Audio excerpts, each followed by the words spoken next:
कि अगर हम सच्ची श्रद्धा सुमन अपना बाबा साहब को देना चाहते हैं तो जैसा बाबा साहब कहते थे कि किसी भी एक स्वस्थ समाज की सबसे मजबूत चीज अगर कोई चीज हो सकती है तो वह समाज को शिक्षित होना हो सकती है।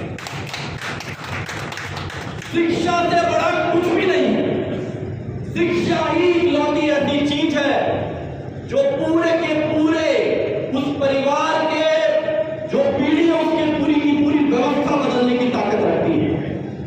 हम लोग भी क्या है, कई छोटी जगह से आए थे, लेकिन जब पढ़ने का समय था तब सूरज कब उगता था, सूरज कब डूबता था, उस जज्बे के साथ पढ़ाई किए।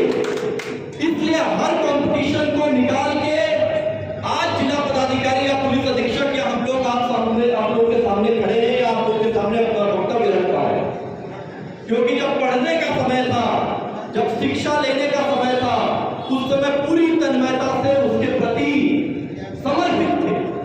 तो हम सब जितने लोग भी बाबा साहब को मानते हैं तो हमारा जो सच्ची श्रद्धा सुमन, सच्ची श्रद्धांजलि या हम सच्चा जो संकल्प लेके आज इस संविधान दिवस से यहाँ से जा सकते हैं तो वो यही है कि आप अपने आसपास जो भी लोग हैं, जो भी बच्चे हैं, उनको आपके स्तर से जो भी हो सके आप ज्यादा से ज्यादा शिक्षा के क्षेत्र में कार्य करने का काम करिए।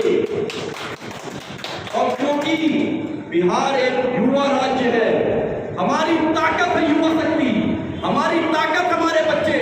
अगर वह पूरा समाज शिक्षित होगा, सही रास्ते पे होगा, तो यह आप मान के चलिए कि बिहार को डेवलप्ड स्टेट बनने से कोई नहीं रोक सकता।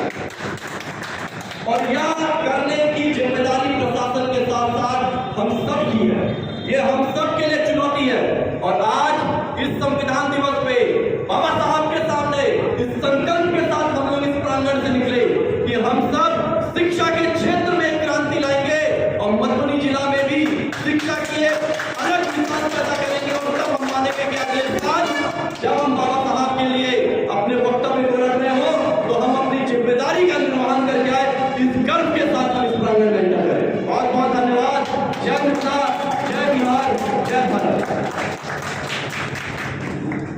हम बहुत ही आभारी हैं अपने प्रगतिशील जिलाधिकारी महोदय जिन्होंने दृढ़ संकल्पित होकर युवाओं को शिक्षित होने के साथ साथ अपने जिम्मेदारी को निष्ठापूर्वक निर्वहन करने के लिए आगे आना होगा।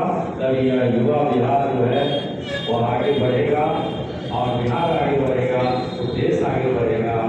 अब देश आगे बढ़ेगा निश्चित रूप से हमारा संविधान अक्षुण्ण और मजबूत रहेगा। यह संदेश हमारे जिलाधिकारी महोदय ने दिया, हम उनके प्रति आभार व्यक्त करते हैं।